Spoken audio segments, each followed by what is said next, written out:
Bueno, ahora ya estamos, si quieren, ¿eh? A ver, ahí lo pongo. A ver qué giro. Cuenten bien el problema para sus compañeros, por favor. Sí. A ver. Ahí está.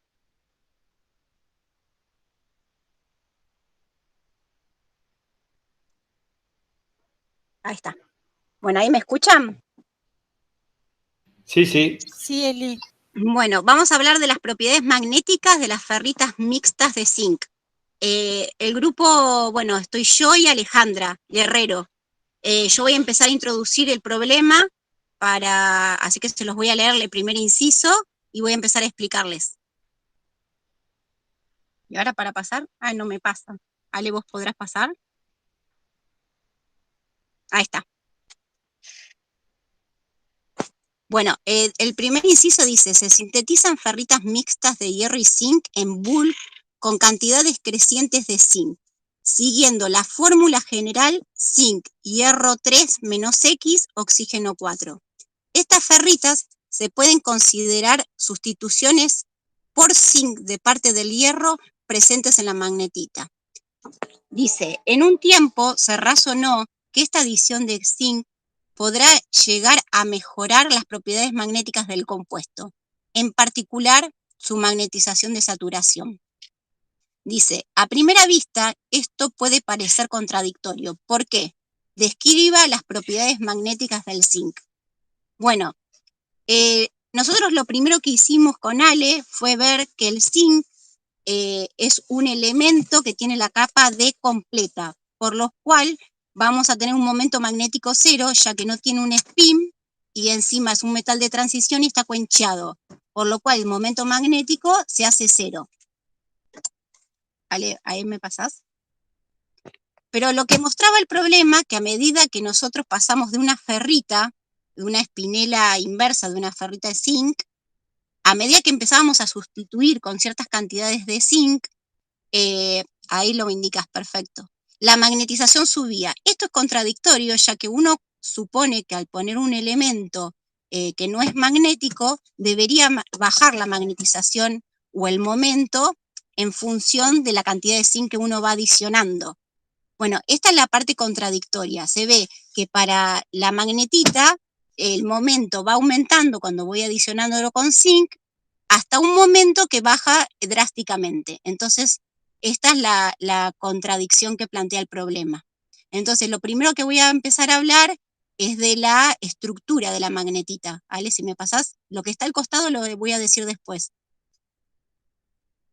Bueno, acá tenemos la magnetita, que la magnetita es una espinela invertida. ¿Esto qué quiere decir? Que tenemos los hierros más 3 o los metales más 3 en los espacios tetraédricos, que nosotros los llamamos con la letra A, que vemos que están rodeados por 4 átomos de oxígeno, los elementos tetraédricos. En el caso de la magnetita es el hierro 3, y después tenemos espacios octaédricos, que es donde está tanto el hierro 2 como el hierro 3. Bueno, esta es una característica de una espinela invertida, porque el elemento más 3 está en el hueco tetraédrico. A eso lo llamamos de la forma de arriba, donde vemos que de la forma de abajo, perdón, donde el metal más 3 está en el hueco tetraédrico, y después tenemos tanto hierro 2 como hierro 3 en el espacio octaédrico. Bueno, otro tipo de espinelas serían las espinelas normales, donde en el hueco tetraédrico, en vez de tener el metal más 3, tenemos el metal más 2. Bueno, y después en los huecos octaédricos tenemos 2 hierros más 3. Bueno, seguí con la otra. Bueno, acá en el problema se mostraba para diferentes espinelas, para los diferentes elementos que se encuentran en las espinelas, cuál es la preferencia de estos elementos, si ocupar el espacio tetraédrico u octaédrico. Esto lo representaron a partir de la diferencia de energía preferencial del octaédrico en función del elemento que estamos viendo, ¿no? Bueno, lo que se puede ver que tanto el hierro 3 como el zinc más 2, a ver, espera que se me fue. tienen una diferencia de energía negativa cuando están ocupando el hueco tetraédrico. Esto lo menciono y es importante porque es el caso que vamos a ver. Nosotros partimos de la magnetita, donde es una espinela inversa, donde sus elementos más 3 ocupan el hierro más 3, el hueco tetraédrico, perdón. Y lo que vamos a hacer es sustituirla por un zinc que también tiene afinidad de ocupar el sitio tetraédrico, como se ve en la gráfica. Pasa la otra. Bueno, acá lo que hicimos, el problema decía escribir la expresión dada al principio del punto anterior para las ferritas mixtas, donde X, que es la cantidad de zinc que yo voy agregando, varía entre 0 y 1. Entonces nosotros lo que hicimos fue poner el hierro más 3 en el espacio tetraédrico, que es el A, y poner al zinc con una X, donde estamos expresando la cantidad que vamos poniendo del zinc con el X, perdón. Y bueno, después vemos que en los espacios octaédricos tenemos tanto el hierro 2 como el hierro 3. Bueno, lo primero que hicimos fue un balance de carga. Nosotros queríamos ver si la carga era neutra. Entonces, lo primero que hicimos fueron las cuentas. Por eso hicimos 2X, que nos referimos al zinc, la carga más 2 del zinc, y el X es la cantidad de zinc que estamos sustituyendo, más 3, que es la carga del hierro más 3, por 1 menos X. Ese 1 menos X representa cuánto zinc echó a hierro 3 del espacio tetraédrico, y después los dos hierros del espacio octaédrico, ¿no? 2 por 1 menos X más 3 por 1 más X. Bueno, haciendo las cuentas llegamos que la carga positiva es 8, o sea que estaba balanceado eléctricamente, ya que el oxígeno es menos 2 por 4 te da menos 8, así que la carga era neutra. Bueno, después lo que hicimos nosotros fue suponer cuando zinc no había más, cuando el X es igual a 0, cuando no hubo zinc, digamos, no empezamos a sustituir, la fórmula que te queda, si ponemos X igual a 0, te queda como una espinela invertida, hierro 3, hierro 2 y hierro 3 en los octaédricos, oxígeno 4. Y cuando la sustitución del zinc es total, o sea, el X igual a 1, nos queda una espinela normal, donde el zinc ocupa el sitio tetraédrico y el hierro 2 y hierro 3 ocupan el octaédrico, como se expresa en la de abajo. Bueno, acá vamos a empezar a hablar de los mecanismos de intercambio que se dan en la espinela invertida. Bueno, como mencionamos antes, el hierro 3 ocupa los sitios tetraédricos y los hierro 2 y el resto de hierro 3 los octaédricos. Bueno, el mecanismo más importante en la espinela invertida es el superintercambio, que se da entre los espacios tetraédricos y octaédricos, bien, con un ángulo de 125. Lo que media este intercambio es un oxígeno, ¿no? En A se simboliza el hierro 3 en el espacio tetraédrico, el circulito del medio es un oxígeno y el otro circulito puede ser tanto un hierro 2 o un hierro 3 del espacio octaédrico. Bueno, este tipo de superintercambio es antiferromagnético y es un intercambio fuerte. Y este superintercambio exige o da lugar a que los dos hierros, tanto el hierro 2 y el hierro 3 del espacio octaédrico, se tengan que acomodar de manera ferromagnética. Bien. Ahora, si encima estamos arriba de la temperatura de Bergwijn, este intercambio que se da entre los dos hierros de los espacios octaédricos es un doble intercambio. Y es un comportamiento ferro bastante fuerte a comparación si fuera un ferro dado a 90 grados de un superintercambio. O sea que los dos mecanismos de intercambio que se dan en la magnetita es superintercambio entre los espacios AB, que condicionan a un acomodamiento ferro entre los hierros que están en los espacios octaédricos. Bueno, y esto nos da un magnetón, 4 magnetones de Bohr por celda unidad, ¿bien? Porque el hierro del espacio tetraédrico se cancela con el hierro 3 de uno de los espacios octaédricos y te queda como resultante el hierro 2 con sus 4 magnetones de Bohr. Bueno, ahora pásame. Bueno, acá lo que hicimos fue las cuentas de los magnetones para la magnetita, sustituida con zinc, y nos queda que los menos 5 magnetones de Bohr del hierro más 3, porque el zinc tiene un momento magnético 0, como dijimos al principio, por 1 menos X, bueno, hay más los 4 magnetones de Bohr del hierro 2 por 1 menos X, más los 5 magnetones de Bohr del espacio octaédrico del hierro 3 por 1 más X, te queda los momentos en función del X, que es la cantidad de zinc que estoy sustituyendo. Y tenemos dos condiciones extremas: cuando no hay sustitución, o sea, el X0, se ve que el momento resultante es el que recién vimos, 4 magnetones de Bohr, y cuando la sustitución de zinc es completa, o sea, el X igual a 1, nos queda que los magnetones de Bohr son de 10 magnetones de Bohr. ¿Bien? Bueno, ahora seguimos. Bueno, esto explica un poco la gráfica que veíamos al principio, que partimos del hierro, de una magnetita normal, sin sustitución, con sus 4 magnetones de Bohr, y a medida que voy agregando zinc, va aumentando los momentos, el momento o la magnetización de saturación, hasta un momento que decae bruscamente. Bueno, esto lo pudimos explicar pensando que en una celda unidad de la magnetita, cuando la magnetita no tiene nada de zinc, empezamos con los 4 magnetones de Bohr. Ahora, a medida que vamos agregando el zinc va echando el hierro 3 de los espacios tetraédricos. Por ende, ¿qué pasa? Empezamos a tener más magnetones de Bohr. Son los 6 del hierro 3 del espacio octaédrico más los 4 del hierro 2 del espacio octaédrico. ¿Por qué pasa esto? Porque el mecanismo de superintercambio exige que los dos hierros se acomoden de manera ferro. Entonces, a medida que yo voy sustituyendo la magnetita por zinc, lo que va sucediendo es que el comportamiento magnético de la magnetita sigue siendo de esta manera. ¿Hasta qué momento? ¿Hasta qué momento? Hasta que la sustitución es tan grande que ya es como que se vacía los espacios tetraédricos porque está toda sustituida por zinc. Entonces el mecanismo de superintercambio ya no gobierna este acomodamiento ferro entre los espacios octaédricos. ¿Y qué sucede? Que los hierros del espacio octaédrico se acomodan antiferro, como en una espinela normal. Y por ende hace bajar los momentos totales, ya que si los dos hierros se acomodan antiferro, empieza a bajar muchísimo el momento magnético.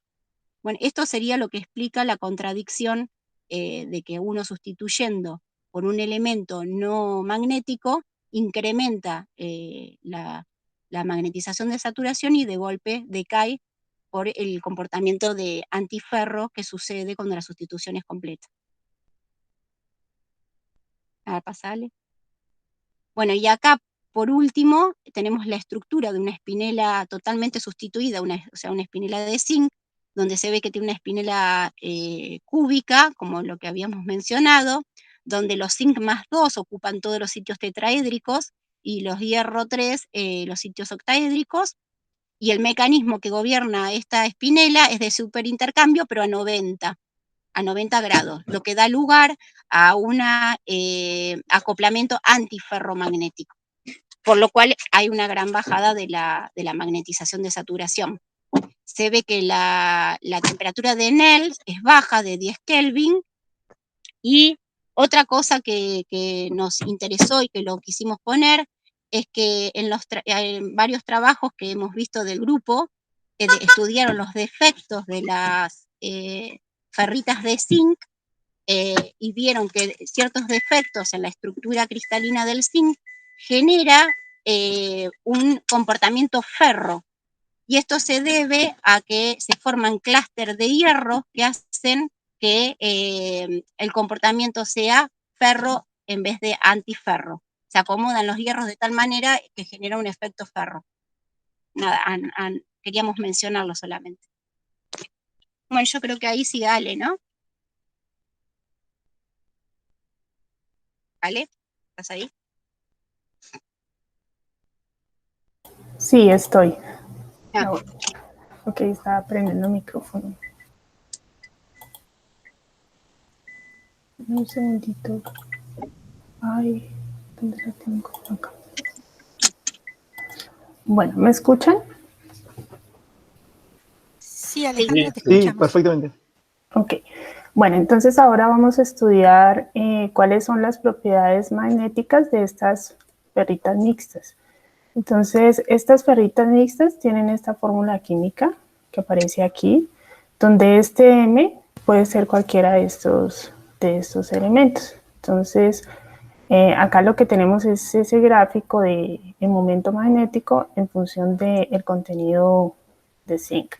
Y ya estudiamos el caso en el que este M lo sustituíamos por hierro.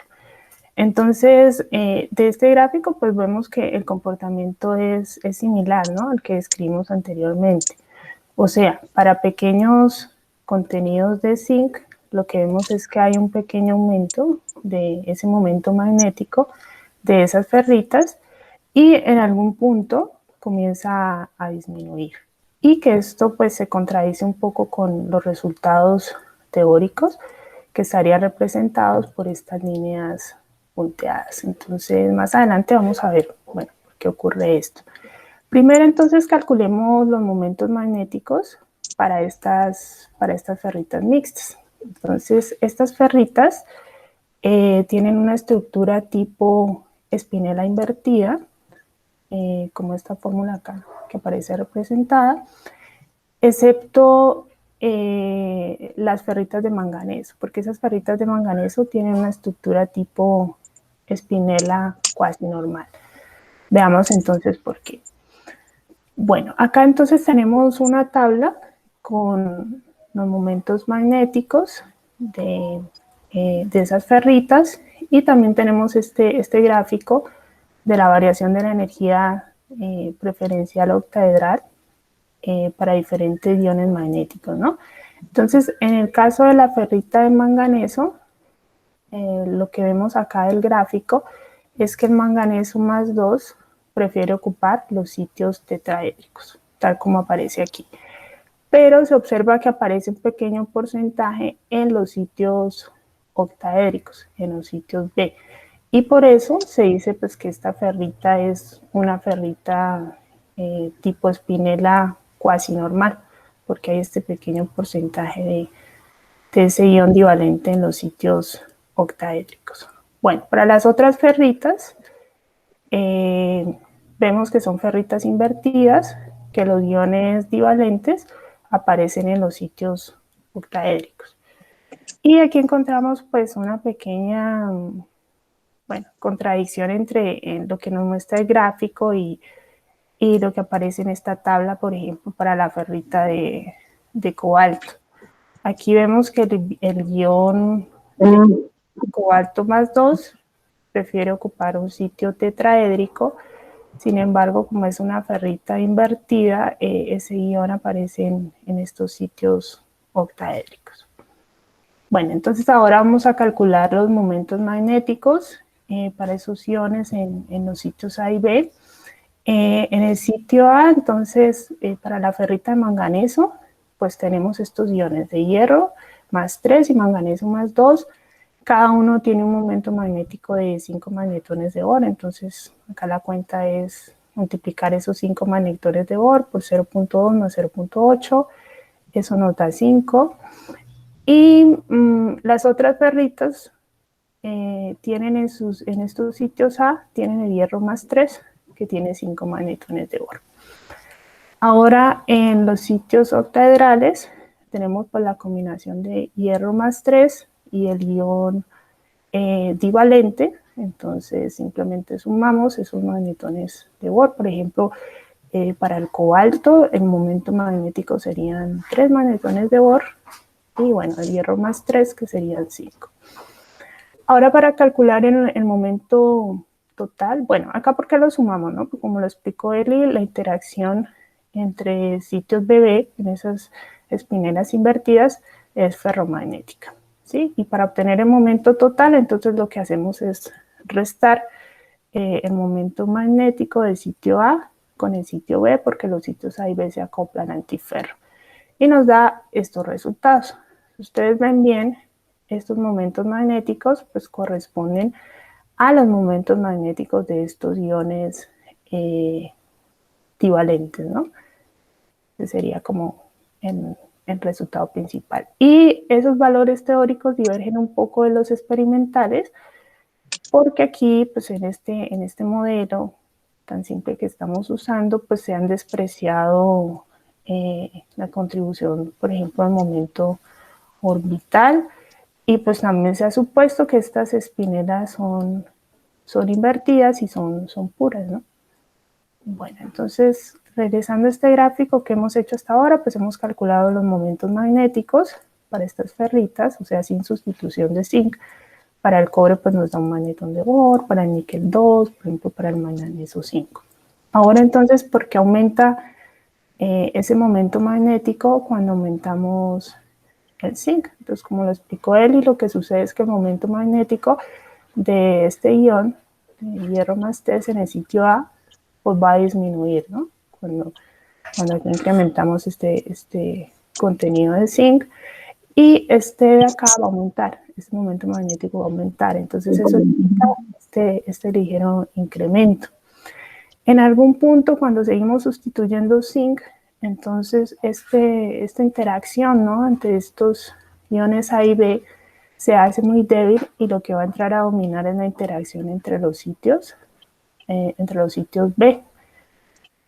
Ya cuando la sustitución es total, ¿no?, o sea, es decir, cuando tenemos esta ferrita de zinc, sabemos pues que esta tiene una estructura espinera normal y que la interacción entre esos iones es de tipo antiferro.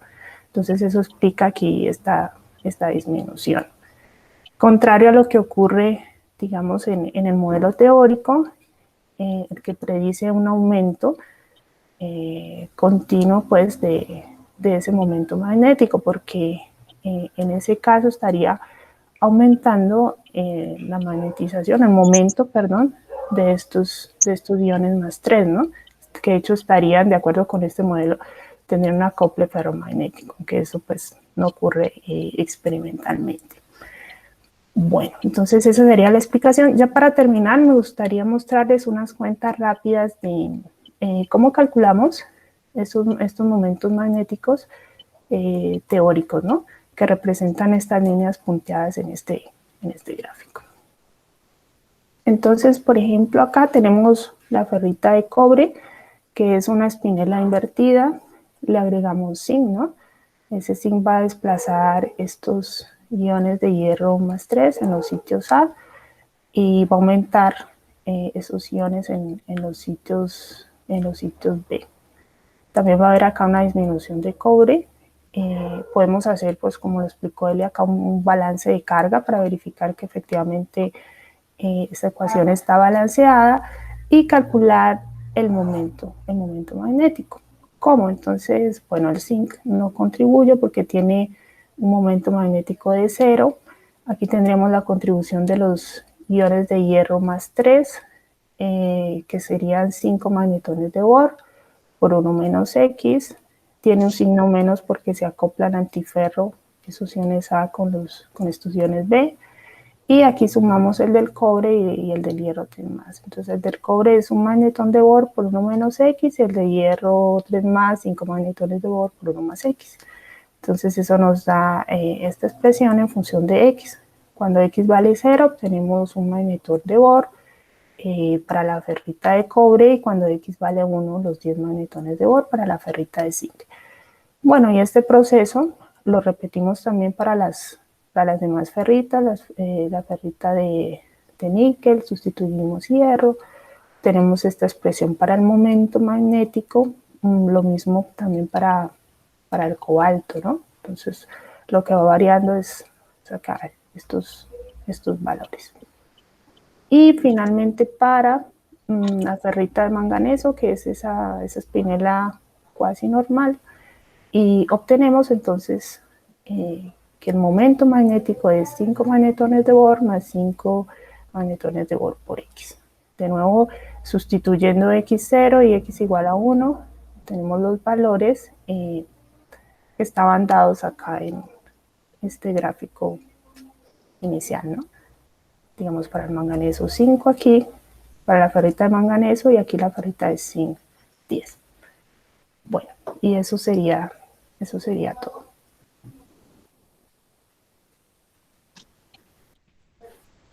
Bueno, muy bien. Muy bien, gracias. Gracias. ¿Hay preguntas?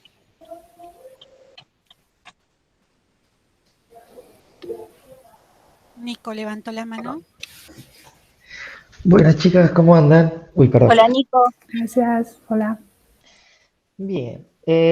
Bueno, ustedes lo explicaron muy claro, pero yo me quedé un poco atrasado en la explicación. No me quedó bien claro por qué es que al llegar casi al 1 en el valor de X, se convertía la espinela en una espinela normal, o sea, no invertida, respecto a de lo que partíamos antes que, por ejemplo, en la magnetita, ¿no?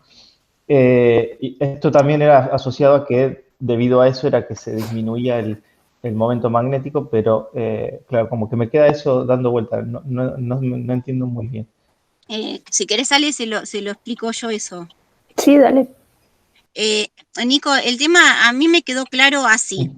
Yo estoy pensando que el comportamiento de la magnetita lo gobierna la interacción superintercambio que se da entre el sitio A tetraédrico, el sitio A, con los otros átomos magnéticos de la espinela, que sería el hierro 2 y el hierro 3 en los sitios B. Sí. Ese superintercambio es tan fuerte que hace que sí o sí los dos hierros del sitio B tengan que estar acomodados ferromagnéticamente, para que estén los dos antiferro con el sitio A. Bien. Bien, Sí.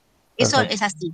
A medida que yo voy, digamos, vaciando los espacios tetraédricos, porque los estoy cambiando los hierro 3 por zinc, que no es un elemento magnético, es como que ese mecanismo deja de, en un momento, la sustitución es tan grande que deja de ser dominante ese mecanismo. Por lo cual, el mecanismo único que puede dar lugar es entre los B a 90. Los B a 90 es un superintercambio débil y antiferro. Ese es el que se da en la espinela de zinc cuando la sustitución es completa. Por lo cual el M baja muchísimo, el mu baja muchísimo, porque es antiferro y no ferro como antes, y ya no está más el AB, que era el que gobernaba, porque como se vació tanto los espacios tetraédricos, ya no hay más superintercambio AB. Por lo cual, el único mecanismo de intercambio que va a haber es entre los sitios B Y que a su vez son antiferro. que son antiferro. Claro. Bien. Ahora sí. Por eso al principio sube, porque sigue gobernando las otras celdas cristalinas del material, siguen conduciendo a que sea antiferro el material.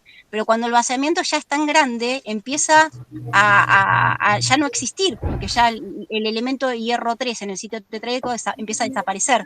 Entonces ya no se puede dar ese mecanismo que da lugar al otro. Y el único mecanismo que puede haber es entre los sitios B y es antiferro. Y a Claro. 90, es un superintercambio 90.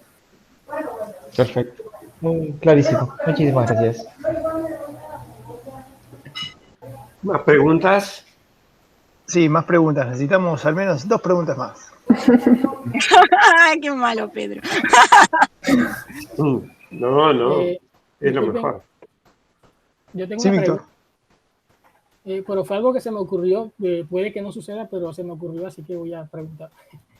¿Qué probabilidad hay de que cuando se reemplace el zinc por el hierro 3 más, el zinc, el zinc es 2 más, ¿cierto? Pero cuando se reemplace, ¿qué probabilidad hay de que él también sea o tenga, empiece también a ser como también 3 más, así como el hierro? Y eso podría, por ejemplo, si eso sucede, entonces en los orbitales D va a quedar un sitio desocupado, ¿verdad? Perdón, va a quedar un spin ahí, va a quedar un spin de un electrón en un orbital.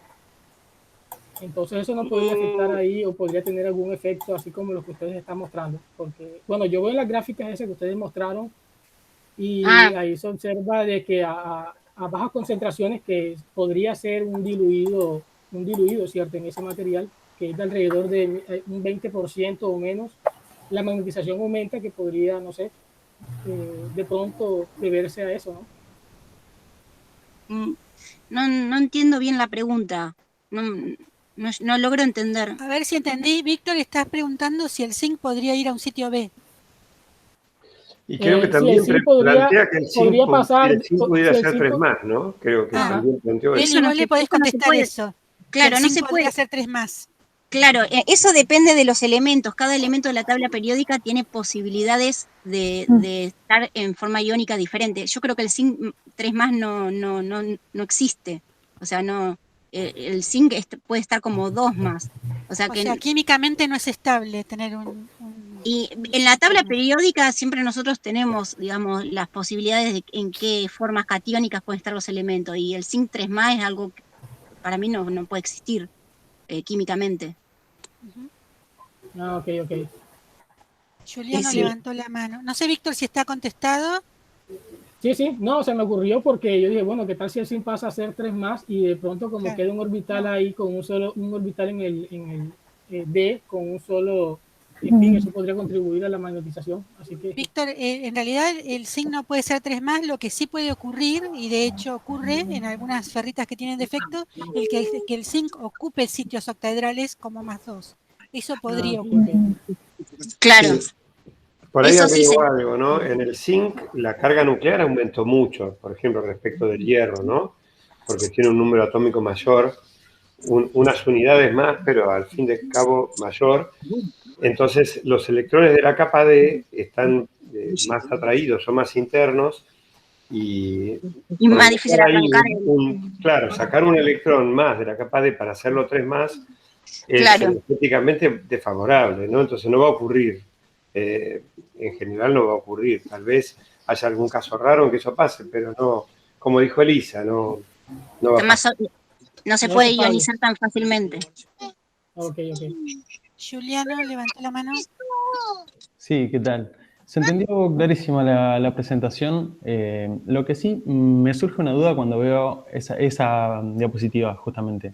Según entendí, el zinc va reemplazando los hierros en los sitios A, que son hierros 3 más, que también están en el sitio B. Y justo con lo que dijo Víctor, me se relaciona, ¿por qué no habría de reemplazar el zinc al hierro en el sitio B? ¿Es una cuestión de radios atómicos o algo así?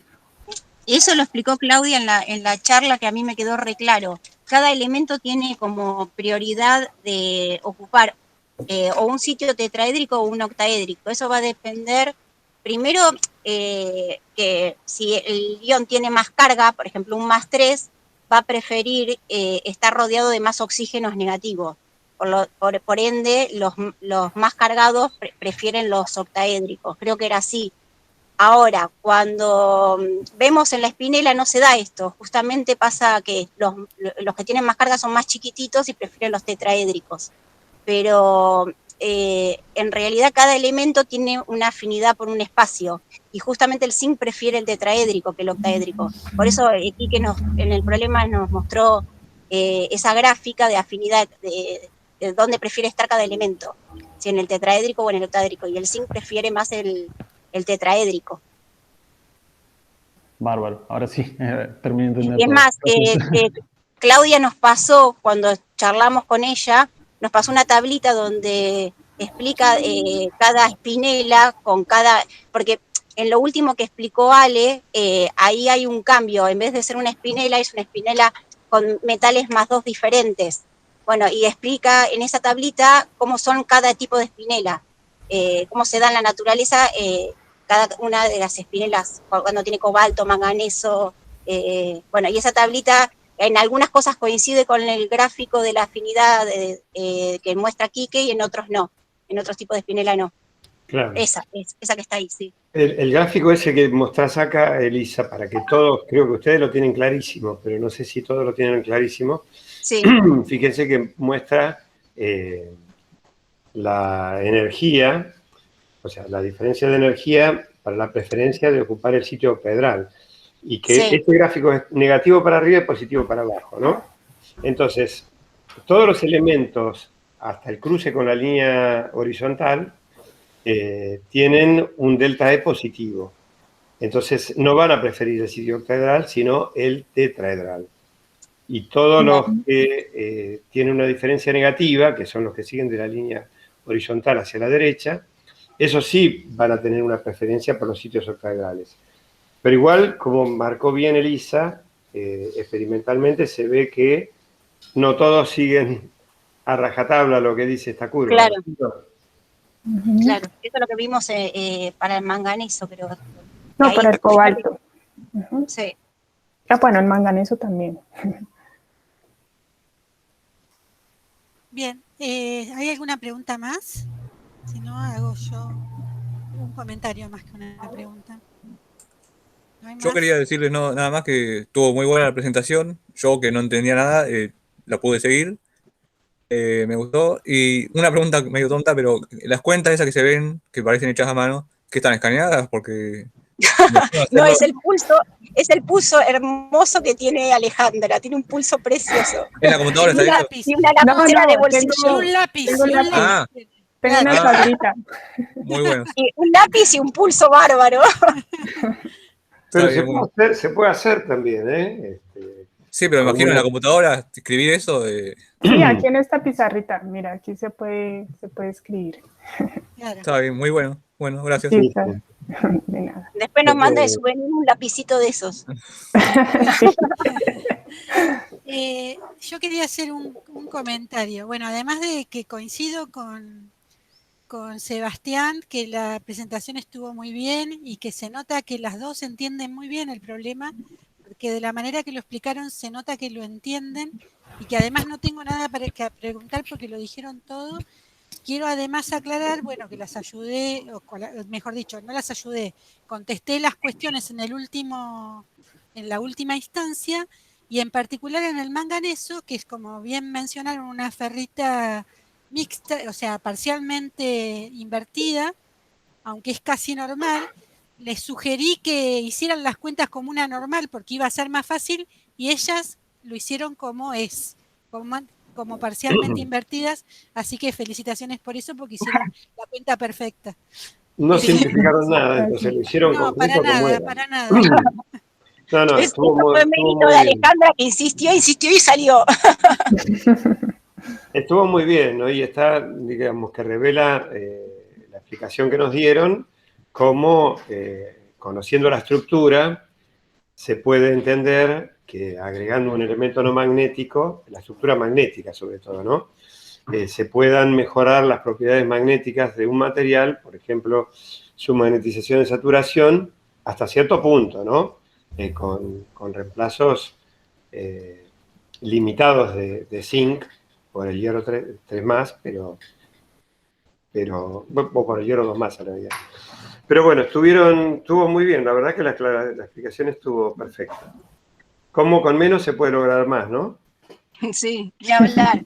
Bueno, pasa un poco con las perritas mixtas de Claudia, del trabajo que nos dieron de referencia, que a mí también me llamó la atención eso, de que ferritas mixtas, digamos, por tener defectos, cambian tanto las características magnéticas, que esos clúster que mencionaba de hierros que se dan, que hace que algo que era antiferro empiece a tener un comportamiento ferro. Eso también a mí me resultó interesante, que con defectos en una estructura cristalina cambien así tanto las propiedades magnéticas. Bueno, felicitaciones de mi parte. Bueno, gracias. Gracias. Felicitaciones. Gracias por las ayudas también de Sí, los Sí, tres. gracias por las ayudas. Yo entendí Increíble, muchísimo. Elisa, la capacidad que tenés para trabajar desde un teléfono, un auto en movimiento, mantener la atención y expresarte tan claramente, la verdad. Chapó. Excelente las dos, genia. felicitaciones, excelente trabajo. Y gracias por el curso, Bueno, porque y fue muy lindo. aplaudamos a las chicas, así, ya.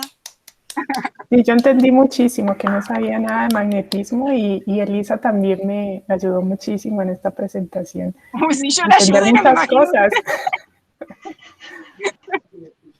No, Muy el bien, trabajo que Alejandra y presentaron Elisa, demuestra muy que lindo. entendían, realmente, que entendieron el problema. Así que está muy Aparte, bien. de mi parte me tocó un problema que me re gustó, porque me podría haber tocado otro tema que quizás no le tenía tanto interés, pero este me interesaba. Así que también tuve suerte.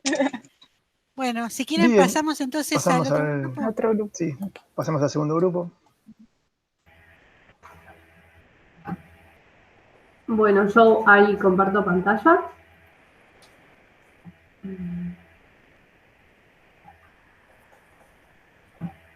Gracias por las preguntas que hicieron sus compañeros. Y bueno, otra vez, ¿no? Ahora mientras que veamos esta presentación, vayan pensando esas preguntas, sobre todo para los que todavía no intervinieron. Es muy importante, ¿no? Identificar qué cosa uno no está entendiendo y poder formular la pregunta.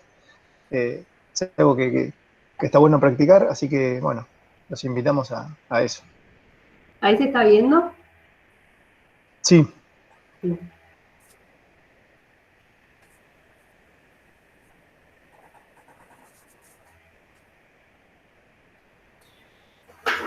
Ok. Bueno, buenos días a todos. A continuación realizaremos la presentación del tema 2, correspondiente al grupo 2, cuyo título es el estudio del comportamiento magnético de un coloide de agua y nanopartículas de magnemita recubiertas con citrato. Este grupo está conformado por nuestra compañera Florencia Urruchúa y mi persona, Víctor Mendoza. Entonces los dejo con Florencia.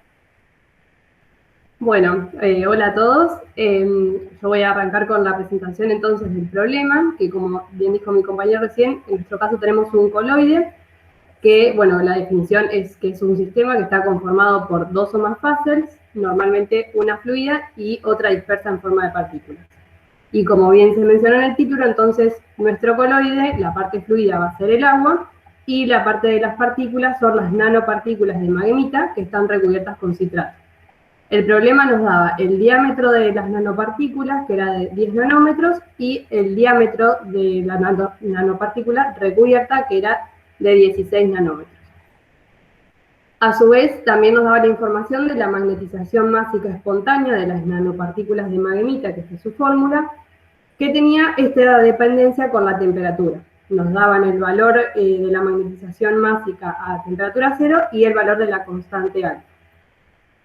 También la información que nos brindaban era la fracción de masa de nanopartículas de 5 por 10 a la menos 3, la anisotropía uniaxial efectiva de 5 por 10 a la 4 joules por metro cúbico, y nos decía que tenían una dispersión de tamaño despreciable y que las partículas eran aproximadamente esféricas. Entonces, con toda esta información, nosotros lo que planteamos fue analizarla a través del modelo de dos pozos, que es la extensión del modelo de Stoner-Wolfram. Si recuerdan, el modelo inicial tenía como condiciones que las partículas tenían anisotropía uniaxial, no interactuaban entre sí, eran idénticas y era a temperatura cero. Como en nuestro caso tenemos bajas temperaturas, vamos a tener entonces la extensión a temperatura finita. O sea que esta condición no se cumple. Este modelo además tiene en cuenta la energía de anisotropía, que es la que se da entre el momento y el eje fácil, y la energía de Zeeman, que es la que se da entre el momento y el campo magnético.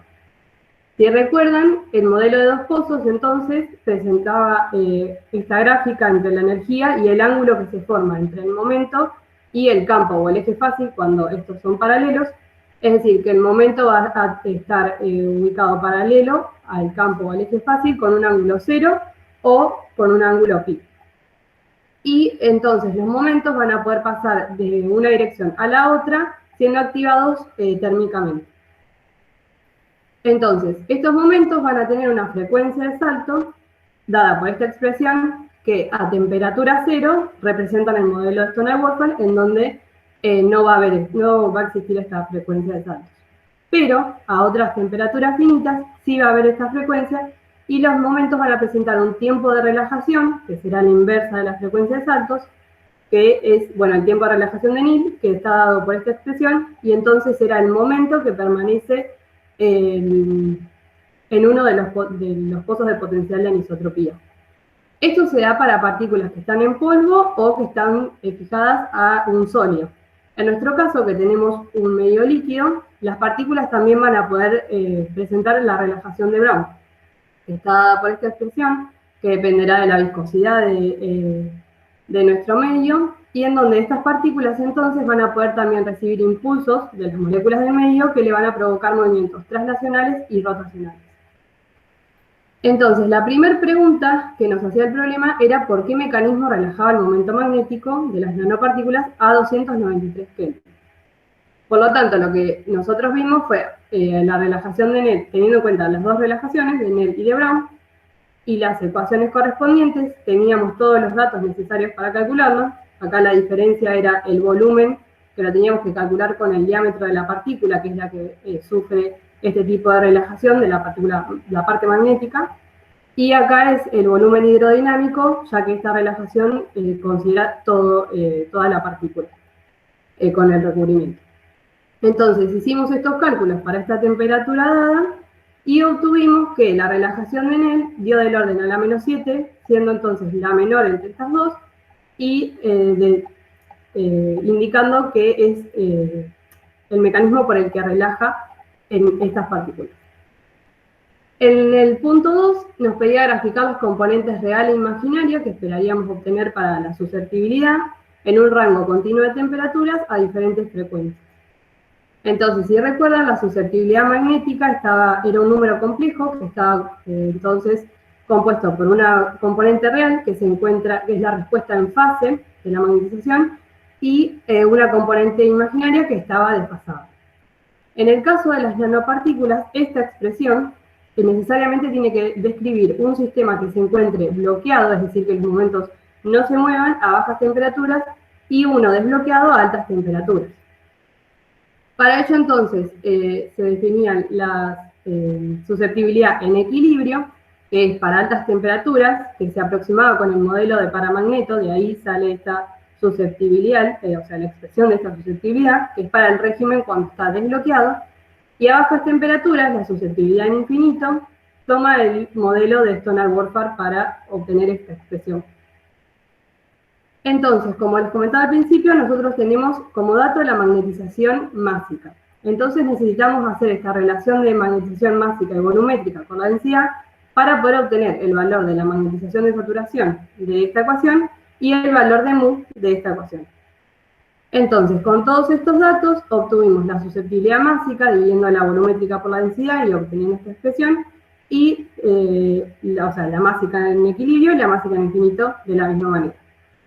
Entonces, estos valores se reemplazaron en estas ecuaciones y el valor de omega se obtuvo haciendo 2pi por f, que era el dato que nos daban acá de las frecuencias.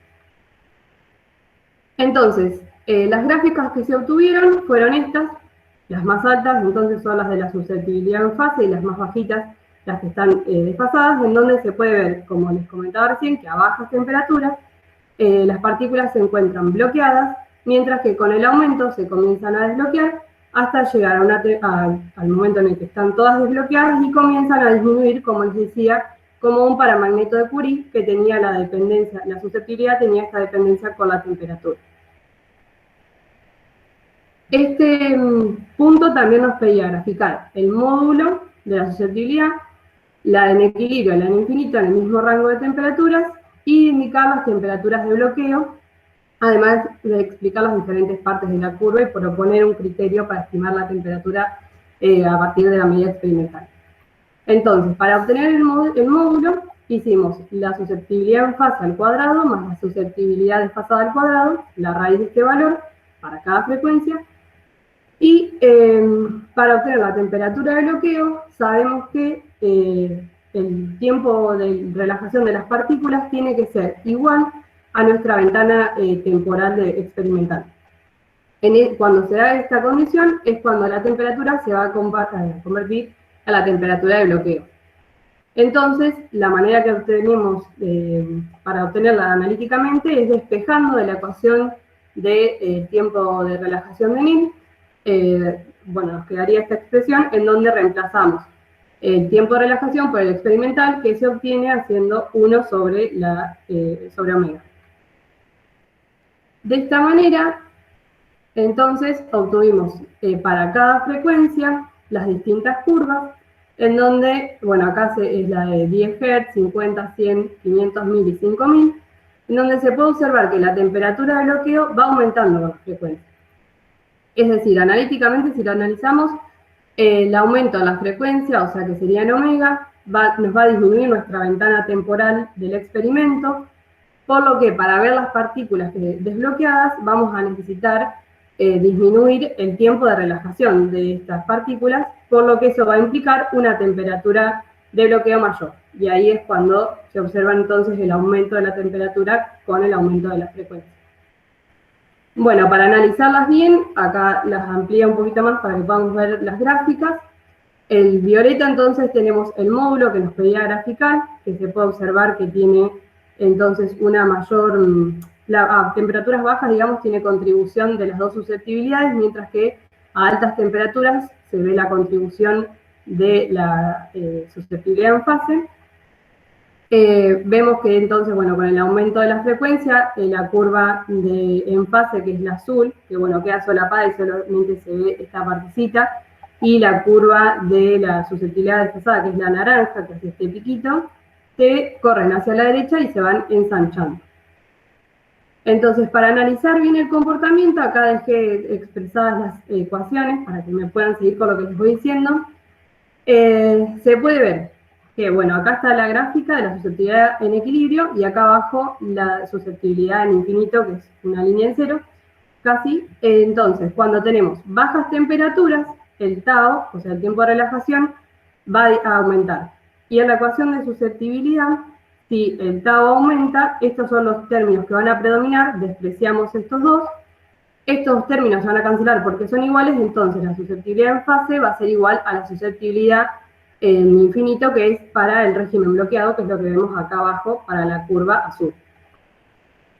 Cuando la temperatura aumenta, tiene temperaturas altas, vamos a tener un tau bajo, entonces estos dos términos cuando la temperatura aumenta, el tiempo de relajación disminuye y entonces estos dos términos se desprecian y la susceptibilidad va a ser igual a la susceptibilidad en equilibrio que vemos, como vemos en esta parte, que sigue la misma curva en el régimen desbloqueado. Y para el caso de la susceptibilidad desfasada, a bajas temperaturas, de nuevo, el tau es alto, entonces este término se va a hacer muy grande y todo esto va a tender a cero, que es lo que vemos acá, y para altas temperaturas el tau es bajo, por lo que si este término también tiende a cero, todo esto tiende a cero, y de nuevo tenemos la susceptibilidad aproximadamente en cero. Pero esta ecuación va a tener un pico, un máximo, cuando W, o sea, omega por tau sea 1, que si recuerdan, esto también era el tiempo de relajación de las partículas sobre la ventana experimental, que, como les decía hoy, cuando estos dos son iguales, o sea, cuando esta división es 1, estamos en presencia de la temperatura de bloqueo, por lo que el máximo de esa curva nos va a estar representando esa temperatura. Bueno, ahora sí ya los dejo con mi compañero.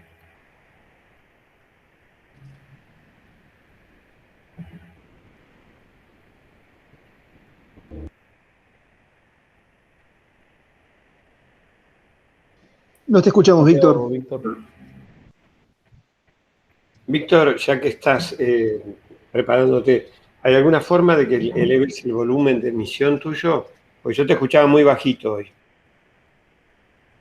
Está muteado. Seguimos, ahora sí, ahí está. ¿Y ahora? Sí, está bien. Sí, es que había colocado acá. Okay. Perfecto. Bueno, para graficar, bueno, en el tercer punto nos piden graficar el ciclo de la magnetización másica versus H, que esperaría obtener a 293 Kelvin. Bueno, en este caso, como tenemos un coloide que está conformado por agua y partículas de magenta, nos dan la fracción de masa de las partículas de magenta, que sería en este caso 5 por 10 a la menos 3. Y bueno, ya sabemos que la suma de las fracciones de masa del agua y de las magenta tiene que ser igual a 1, ¿cierto? Entonces, de esta forma nosotros podemos hallar la fracción de masa de las partículas de agua que tenemos en el sistema. Entonces, bueno, por definición nosotros sabemos también de que la magnetización másica va a ser igual al momento magnético total. ¿Sí me escuchan bien, cierto? Sí. El momento magnético total dividido la masa. Entonces, como el momento magnético total es prácticamente un promedio de todos los momentos magnéticos, que es una propiedad aditiva, entonces ese momento magnético total va a ser igual a la suma de los momentos magnéticos de las nanopartículas más el momento magnético del agua. Nos quedaría esta expresión y luego, como el momento magnético se puede expresar también en función de la masa y la magnetización másica, en este caso sería espontánea de las nanopartículas, más la masa del agua por la magnetización másica del agua. Todo eso dividido sobre la masa, y con esta ecuación obtenemos la fórmula que nosotros vamos a utilizar para realizar la gráfica del ciclo de la magnetización másica versus H. Pero bueno, aquí el problema ahora es conocer la magnetización másica de las nanopartículas y también del agua, ¿cierto? Entonces, para las nanopartículas, nosotros sabemos de que esas nanopartículas de magenta están compuestas por muchos átomos e iones de hierro, ¿cierto? Es un material que es ferromagnético y por lo tanto cada uno de esas partículas va a tener un momento determinado, es decir, va a tener un momento angular J determinado y por lo tanto la suma de todos esos de esos J va a ser, o podríamos decir que tienden al infinito. Por lo tanto, la ecuación que mejor describe el comportamiento para hallar la magnetización másica de esas nanopartículas es a través de la ecuación de Langevin, la cual J tiende a infinito, dado que tenemos, como les comentaba, muchos iones de hierro en esas nanopartículas. Entonces, teniendo en cuenta eso, nos quedaría que la magnetización másica de las nanopartículas va a ser igual a la magnetización espontánea, que esa fue la que nos dieron en el problema, multiplicado por la ecuación de Langevin. Recuerden que esta ecuación de Langevin también surge a partir de la ecuación de Brillouin, cuando J tiende a infinito, ¿verdad? Entonces, para esa ecuación para el momento magnético espontáneo, tenemos que es igual a el momento espontáneo a 0 Kelvin, multiplicado por esta expresión que sería 1 menos alfa, que es una constante, por la temperatura de las 3 medias. Y la ecuación de Langevin, que ya conocemos, que tiene esta expresión que está aquí, en donde X va a ser igual a μ sub 0, multiplicado por μ, que es el momento magnético, por H sobre la constante de Boltzmann por T. En este caso, el momento magnético de las partículas va a ser igual a la magnetización espontánea, que haría con la temperatura multiplicado por la masa, ¿verdad? Entonces, de aquí, como no conocemos la masa, lo que hacemos es que la masa va a ser igual a la densidad de las nanopartículas de magnetita, que en este caso la magnetita tiene una densidad de 4.900 kilogramos por metro cúbico, y el volumen, que como nos dan el radio de las nanopartículas, que es de 10 nanómetros, hallamos el volumen teniendo en cuenta de que en el problema nos dice de que ellas tienen una simetría esférica. Entonces, con eso, con ese dato, y ya conociendo el volumen de una esfera, que sería un sexto de pi por diámetro al cubo, nos daría esta expresión que está acá, o este valor para el volumen. Bueno, ya con esto podemos hallar la magnetización másica de las nanopartículas del sistema. Ahora, para el agua, que es el diamagneto, en este caso tenemos que la magnetización del agua va a ser igual a la susceptibilidad multiplicado por el campo, ¿verdad? Pero como nos están pidiendo es la magnetización másica, entonces en este caso lo que hacemos es dividir esta expresión sobre la densidad, que es la relación que hay entre la magnetización volumétrica y la magnetización másica, y hallamos la magnetización másica para el agua, que va a ser igual a, en este caso, como pueden observar, a la susceptibilidad másica multiplicado por H. Entonces, como nos dicen que tenemos que graficar eso en teslas, entonces tenemos que multiplicar y dividir aquí por μ sub 0 para que nos dé el campo en teslas. Como lo pueden observar acá. Aquí podemos también observar de que la susceptibilidad másica del agua tiene un valor de menos 9.051 por 10 a la menos 9 metros cúbicos sobre kilogramos. Esta es una susceptibilidad que ya es de tabla, está en todos no diría que los libros de magnetismo. Bueno, entonces a partir de estas ecuaciones que acabamos de observar acá, reemplazando todo en la ecuación de la magnetización másica total, que está aquí en la parte de arriba, entonces obtenemos la ecuación que se encuentra a la derecha, y luego graficando esa ecuación de la magnetización másica obtenemos esta gráfica, donde podemos observar cómo es el comportamiento de la magnetización másica del coloide, de las nanopartículas, que también la hicimos, y del agua, que es el diamagneto, donde aquí podemos observar de que el agua tiene un comportamiento, obviamente, que es un diamagneto, podemos observar su comportamiento, y las nanopartículas, aquí podemos observar cómo es el comportamiento de ellas, teniendo en cuenta de que, bueno, aquí observamos que no presentan un campo coercitivo, quiere decir de que están en equilibrio termodinámico, ¿verdad? Y que a bajos campos, ¿cierto? Podemos observar de que tienen un comportamiento lineal, dado que la ecuación de Langevin, esta que ustedes observan en la parte izquierda, a bajos campos, o cuando x tiende a 0 o es mucho menor que 1, se puede expresar como una serie de potencias y quedaría, si hacemos un truncamiento de primer grado, una ecuación lineal que se puede observar aquí a bajos campos. Y a altos campos, perdón, a altos campos, se puede observar la contribución diamagnética del agua cuando la magnetización de las nanopartículas, por ejemplo,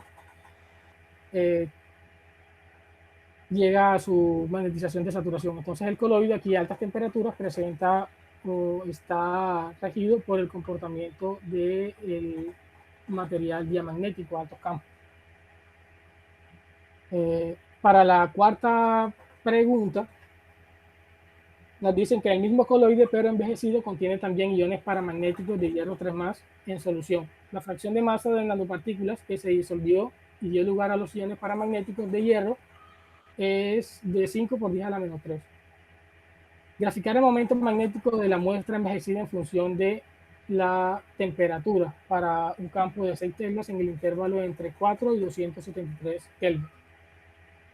Bueno, en este caso nos dicen que el coloide está envejecido y que una parte de las partículas de magnetita se disolvieron y dieron lugar a unas pequeñas partículas de hierro, ¿verdad? Aquí nos dan la fracción de hierro que se disuelve de las magnetitas. Entonces, para expresarla en función, esta fracción de masa, pero en función de todo el coloide, entonces tenemos acá que la fracción de masa de esas nanopartículas va a ser igual a 5 por 10 a la menos 3, la fracción de masa de las nanopartículas, lo cual nos da que la fracción de masa de esas partículas de hierro en el coloide es de 2.5 por 10 a la menos 5. Es decir, alrededor de un 0.0025% de todo el coloide. Ahora, como las nanopartículas fueron las que se disolvieron para dar lugar a las partículas de hierro, entonces ahora la fracción de masa de esas nanopartículas va a ser simplemente restar la que teníamos anteriormente con la fracción de masa de la del hierro y nos daría un valor de 4.975 por 10 a la menos 3. Ahora toda la suma de las fracciones de masa de todas esas partículas que conforman el coloide tiene que ser igual a 1, ¿verdad? Por lo tanto me quedaría esta expresión para la fracción de masa del agua. Listo. Entonces ahora, como aquí nos piden hallar es el momento magnético de la muestra envejecida, entonces el momento magnético total del sistema va a ser igual a la suma de los momentos magnéticos de cada uno de los componentes, ¿cierto? La suma algebraica en este caso, que sería igual a la suma de los momentos de las nanopartículas, la del agua y la de las partículas de hierro. Entonces tenemos que hallar ahora esos momentos magnéticos.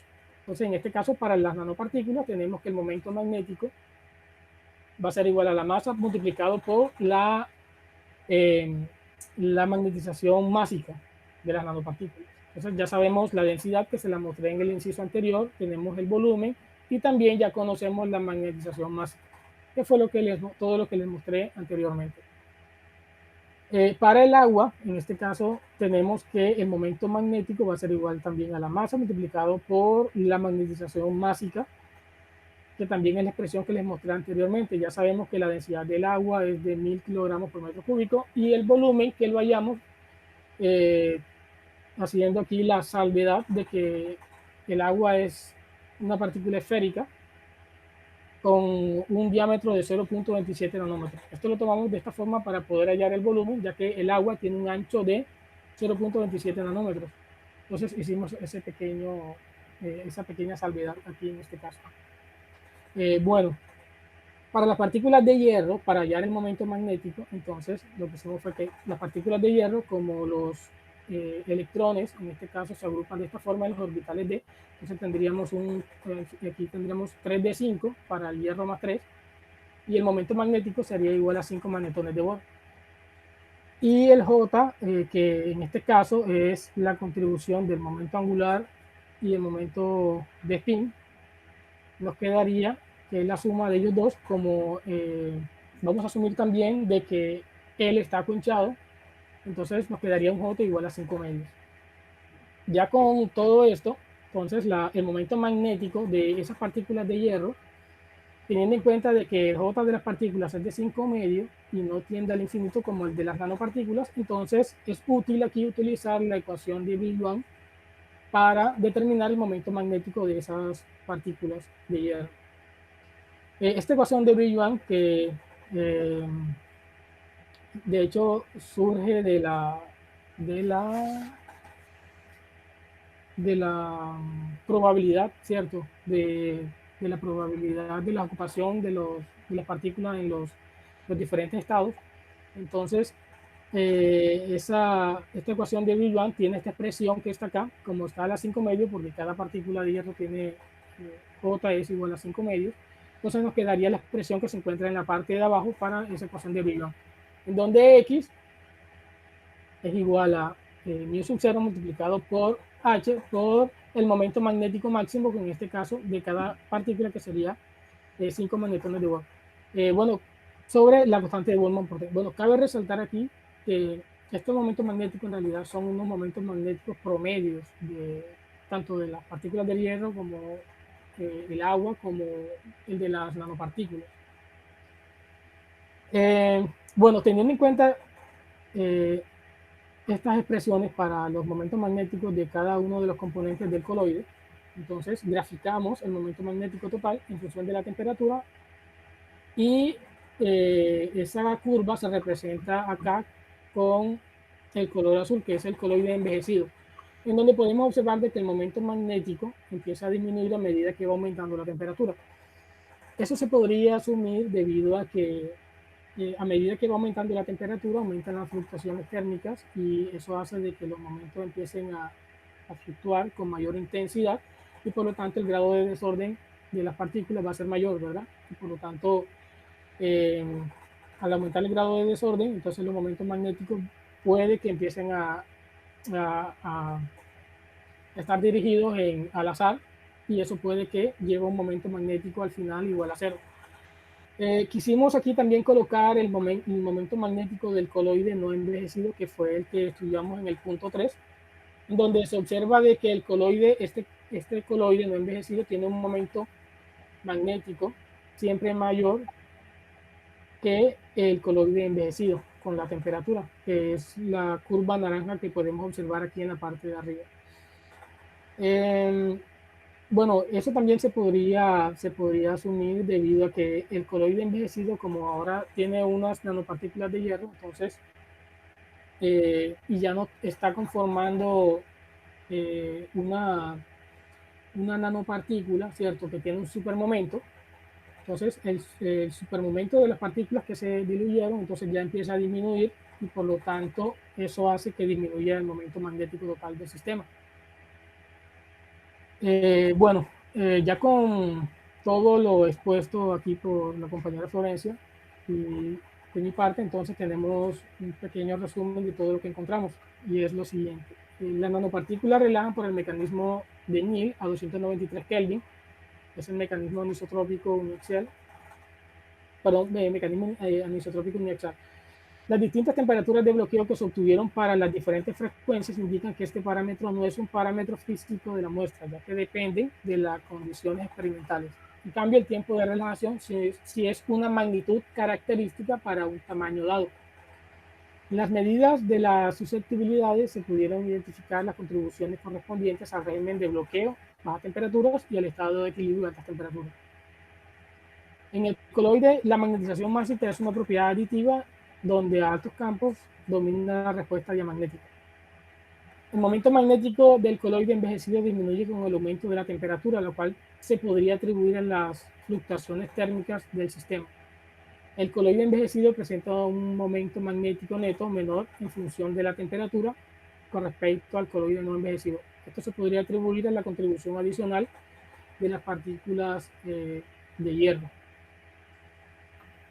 Bueno, muchas gracias. Esa sería toda la presentación para el grupo 2. Bueno, muy bien. Al momento Habilitamos Vamos a hacer entonces. preguntas. a las Yo tengo preguntas. una preguntita chiquitita, re linda la charla, la verdad que la explicaron re bien y con mucha matemática. Qué bien, Flor, también, que no sos matemática. Muy bien, porque te maravilla. Tenía una preguntita. La disminución del envejecido respecto al que no está envejecido, en realidad no es porque las nanopartículas que tienen un momento grande empiezan a ser iones disueltos separados con un comportamiento paramagnético y no como un superparamagneto. Al disolverse las nanopartículas como que pierde la contribución de superparamagneto y pasan a ser paramagnetos de átomos aislados. Sí, exactamente. Eso es lo que sucede allí cuando se disuelven las partículas, las nanopartículas, las partículas de hierro. Entonces, ¿Y como se ve ya una disminución importante esa? en parte del monodominio, que en realidad tiene un supermomento, ¿cierto? Entonces, ya allí con eso empieza a disminuir el momento magnético. ¿Y es muy grande la disminución respecto al original? ¿Se ve una disminución grande o es sutil, chiquitita? Bueno, en este caso es del mismo orden de magnitud. Así que, bueno, yo diría que es pequeña porque la fracción de masa de las nanopartículas, si tú observas acá, que se diluyó de hierro, perdón, la fracción de masa con respecto a la de las nanopartículas es de un 0.5%, es decir, un 0.5% de las partículas monodominio se convirtieron en partículas de hierro más 3. Claro, fue muy chiquita la fracción. Sí, exactamente. Ah, bueno, gracias, chicos. Igual, lo que sí se podía ver acá también es que a bajas temperaturas, digamos, la diferencia entre los coloides era mayor que a altas temperaturas. Y esto es también por lo que les comentaba hoy, que a partir de cierta temperatura, cuando todo estaba desbloqueado, el coloide se comenzaba a comportar como un paramagneto, por lo del paramagneto de Curie. Claro, entonces ahí sí ves que las curvas empiezan cada vez a aparecer más a altas temperaturas. Y a bajas temperaturas hay una mayor contribución que se nota de estos iones de hierro. Buenísimo. Yo después tengo un comentario para hacer, pero voy a esperar a que haya más preguntas de los estudiantes para no interferir. Buenas, yo tengo una pregunta también de este punto. Por ahí es una pregunta pava y se me pasó. Pero ahí cuando hacen el gráfico de la magnetización, que tienen en cuenta las contribuciones de todos los componentes, están teniendo en cuenta la fracción de cada componente, ¿no? Sí, sí, claro. Sí, se tiene en cuenta las fracciones de cada uno de ellos, claro. Por eso se coloca en la parte de arriba. No se colocó en la fórmula, pero sí se tiene en cuenta. De hecho, falta colocar en la fórmula. Bien. Así como hicimos en el anterior. Claro, en el anterior lo había entendido y lo había visto bien claro, y acá se me perdió, quizás por tantas fórmulas y todo, pero... Aquí faltó colocar la fracción de la masa de cada una de ellas. Claro, toda esa parte de allí, pero sí se tuvo en cuenta al momento de realizar la gráfica. Bien, genial. Muchas gracias. Okay. ¿Hay más preguntas? ¿Alguna? La verdad que les tocó trabajar un montón, ¿no? Trabajaron muchísimo y creo que se enfrentaron a algunas dudas importantes en el enunciado del tema, que las resolvieron muy bien. Yo tengo algunos comentarios, ¿no? El primero, más simple, es a la constante de Boltzmann, vamos a ponerla con una K minúscula, porque es la nomenclatura internacional aceptada. ¿Sí? Nada más, un detalle, pero ténganlo en cuenta. La otra que quería comentar, también simple, es justamente en esta expresión, donde ustedes calculan la fracción de hierro 3+, digamos, se puede estimar un poquito mejor teniendo en cuenta la reacción química, ¿no? Donde se transforma ese 5 por 10 a la menos 3 de fracción de masa de óxido en hierro 3+.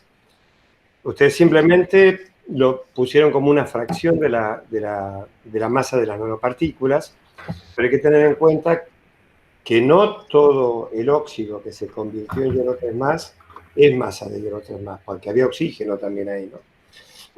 Es una diferencia menor, digamos, que no va a alterar las conclusiones ni la forma de las curvas que tienen mostradas ahí. La que sí me gustaría es, porque ustedes llegaron a plantear acá la función de Brillouin, excelente, ¿no? Justamente para los hierros 3+, teniendo en cuenta la estructura electrónica de los hierros 3+, y llegan a la ecuación de Brillouin que está abajo de todo. Entonces, fíjense que esa función de Brillouin, el argumento X, es inversamente proporcional a la temperatura, ¿no?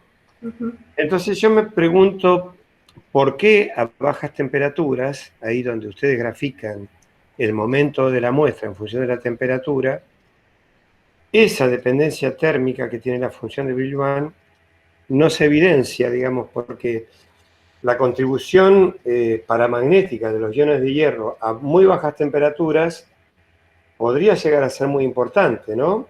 Justamente, no sé qué pasó ahí, y yo veo las dos curvas, la azul y la roja, que van comportándose de una manera tan similar, que me da la impresión de que en la del coloide envejecido faltara esta contribución de Brillouin a bajas temperaturas. ¿Estoy en lo cierto o me equivoqué de medio a medio lo que estoy diciendo? Bueno, en este caso, en esta curva del momento magnético no se observa esa contribución, pero nosotros hicimos también, de hecho, una curva de la magnetización másica del coloide envejecido, y esa contribución sí se observa a bajas temperaturas. Acá no sé por qué no nos aparece esa contribución acá a bajas temperaturas, de hecho, ¿cierto? Pero cuando graficamos la magnetización másica, sí aparece esa contribución. Ajá. No sé si... Sí, porque a veces pasa, ¿no? Que uno, al medir a bajas temperaturas, esa contribución paramagnética, dependiendo de la cantidad de fase paramagnética que haya, ¿no? En este caso el hierro 3+, puede volverse hasta dominante, ¿no? Bueno, yo esperaba que se viera más esa contribución a bajas temperaturas, ¿no? Y ahí no, como no la veo... De hecho, no sé por qué no apareció, pero en la gráfica que nosotros hicimos de la magnetización másica con respecto a la temperatura, sí aparece una contribución que es más o menos como... Se ve, es pequeña, pero sí se puede observar. Claro, no sé si claro. Podría, no sé si se la presento para que usted la... Claro, porque es un paramagneto, ¿no? Tendría que seguir la ley de Curie. Exactamente. ¿Cómo? Dejo de compartir entonces. Así compartís, Víctor. Ok, ya se la muestro acá. Déjame abrir acá. Bueno, de todas maneras, quiero decir, esas observaciones son menores en el sentido que el trabajo estuvo muy bien hecho y bueno, la presentaron además con muchísima claridad, ¿no?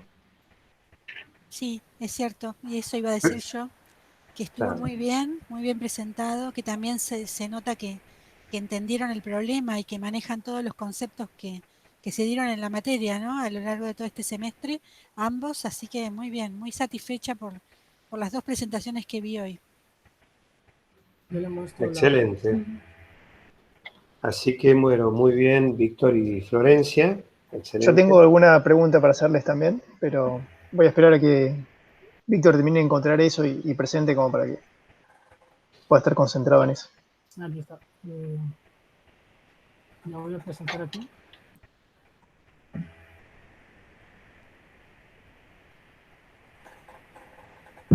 Pregunta a ustedes, si en el ciclo se debería ver ese envejecimiento, ¿no, Pedro? Como una contribución paramagnética en M versus H en el ciclo. Sí, debería verse así, y lo que por ahí está diciendo Quique es que, bueno, la señal paramagnética, ¿no? Aumenta cuando vos disminuís la temperatura, y que entonces, por ahí a priori uno esperaría, claro, que sea mucho más evidente a baja temperatura. Y es, bueno, lo que nos va a mostrar ahora Pueden Víctor, observar, ¿no? la diapositiva, ¿verdad? Sí, perfectamente. Sí, se ve. Perdón, el Excel. Sí. Ok, bueno, miren, entonces aquí en esta parte en donde graficamos la magnetización másica, en función de la temperatura, sí se puede observar la contribución de las partículas de hierro a bajas temperaturas. Miren que es esta que está acá, bajas temperaturas, lo cual en el coloide envejecido también se tiene en cuenta, que no aparece. Perfecto. De hecho en el coloide no envejecido. Perdón, estas son las nanopartículas, en el coloide no envejecido no lo coloqué acá. Perdón. No, pero excelente, excelente. Eso es lo que quería ver. Y, está no por qué bien. No apareció acá, de hecho, porque el momento magnético es simplemente dividir entre la masa, pero no sé por qué no aparece. Lo que pasa es que la contribución paramagnética es muy pequeñita, ¿no? Eso es lo que pasa. Entonces, pero ahí, ¿no? De ese gráfico. Justamente lo que por ahí quería ver era lo que se ve en la curva, digamos, de la gráfica de la derecha, en la curva violeta, para el hierro 3+, ese aumento que se ve en la señal a baja temperatura, ¿no? Y si uno le hiciera un zoom a eso, vería que ese aumento en términos relativos para esa señal paramagnética es importante. Y entonces, un poco respondiéndole a Elisa, si ellos, la cantidad, digamos, de partícula que pasara a estar envejecida, ¿no? Y en esta nueva forma fuese mayor, y sí, claramente se vería entonces una señal mucho más importante, ¿no? Sí, yo más que nada porque sirve para ver el envejecimiento de las muestras, o sea, con una medida de M versus H podrías ir siguiendo la muestra en el tiempo. Exacto. Claro, sí. Muchas veces uno mide un ciclo donde hay una componente paramagnética a temperatura ambiente y prácticamente no la ve a la componente paramagnética porque a temperatura ambiente tiene muy poca contribución debido justamente a la ley de Curie, ¿no? que hace que la contribución sea muy pequeña porque la temperatura es alta. Pero quizás uno mide el ciclo a 5 Kelvin y ahí lo ves. Y ahí ve la contribución paramagnética claramente, ¿no? Y está bueno. Podría ser, como en este caso, donde se plantea que aparecieron iones 3+ disueltos en el coloide, o porque a lo mejor en la superficie de la partícula ocurrió una transformación donde hay una contribución paramagnética, ¿no? Si yo no recuerdo mal, en tu tesis, Elisa, había medidas de bajas temperaturas que mostraban algo así. Porque le inferíamos que la superficie de la magnetita tenía, digamos, una constante de anisotropía de superficie que contribuía, o sea, se le inferíamos el envejecimiento, esa constante, ese envejecimiento a la superficie de la magnetita, algo así decíamos, ¿no? Era notable que apareció una contribución paramagnética muy, muy evidente, ¿no? Sí, un desorden magnético en la superficie por el envejecimiento. Sí, paramagnética, tipo paramagnética, ¿no? O sea, aparecía una pendiente positiva que se notaba muy bien en la región de campos altos, ¿no? Voy a comentar un poco para el resto de los alumnos, ¿no? Que muchas veces uno, cuando tiene una nanopartícula magnética, lo que ya vimos en todo el curso, ¿no? A veces la superficie se comporta de una manera bastante diferente al núcleo, ¿no? Y muchas veces esa contribución puede ser del tipo paramagnética, ¿no? Entonces, bueno, se pone en evidencia cuando uno hace medidas a baja temperatura, y es lo que estaba mencionando él. Bueno, yo, nada, los felicito, me encantó la presentación. Tengo dos preguntas para hacerle. Una, cuando hicieron los cálculos donde utilizaban el tiempo de relajación, ¿usaban el tiempo de relajación de Néel o el tiempo de relajación efectivo del sistema? Usamos el de Néel. Sí. Bien.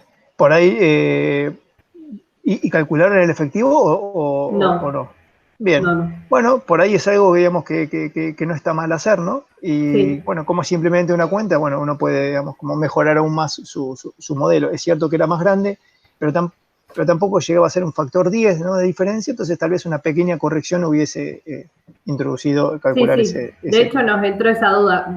Ya teníamos todo hecho y fue como, usamos el de Néel, capaz que era el efectivo, pero era como, ya estaba todo. Está bien, uno en general, digamos, si puede usar el efectivo, es mejor, digamos, ¿no? Porque, bueno, pero no está. Y ahora les hago una pregunta que, bueno, no sé si por ahí lo pensaron, ¿no? ¿Ustedes cómo se imaginan que es el proceso de magnetización de este coloide, ¿no? Porque ustedes, bueno, tenemos ahí el coloide a temperatura ambiente, ¿no? A nanopartículas, en principio, imaginémoslo a campo cero, ¿no? Tienen sus anisotropías distribuidas al azar, y empezamos a aplicar un campo, ¿no? Y ustedes dijeron, bueno, el mecanismo de relajación, digamos, dominante es el de Néel. ¿Cómo se imaginan que ocurre ese proceso de magnetización? Bueno, en este caso, bueno, si tenemos, como ya tenemos las nanopartículas, ¿verdad? Y esas partículas son no interactuantes porque están conformados por un citrato, ¿verdad? Tienen un citrato, entonces no interactúan entre sí y por lo tanto se podrían considerar de que son, el sistema es paramagnético. Y dado que tienen un supermomento y son no interactuantes. Entonces, a medida que va aumentando la temperatura, entonces el tiempo de relajación que a altas temperaturas, que es el que lleva al equilibrio termodinámico, en este caso, que había dicho la compañera Florencia, es el de Nil, dado que empiezan, a medida que va aumentando la temperatura, aumentan las fluctuaciones térmicas y por lo tanto las partículas, bueno, el tiempo de relajación de Brown, como las partículas tienen que rotar para poder llegar al equilibrio termodinámico, entonces a medida que va aumentando las fluctuaciones térmicas, las partículas ya no van a, como por decirlo de esta forma, a alcanzar tanto el equilibrio por ese mecanismo, sino por el mecanismo de relajación de Nil. Ya que en el de Brown se necesitan que las partículas puedan rotar y como van a estar siempre fluctuando, porque a medida que aumenta la temperatura, como les comentaba, las fluctuaciones térmicas hacen de que las partículas no puedan alcanzar, por decirlo de esta forma, ese equilibrio a partir de ese mecanismo. Entonces se hace como más importante el de Nil, ya que ¿Es cierto? el momento magnético lo que va a hacer es que se va a alinear con respecto al campo aplicado.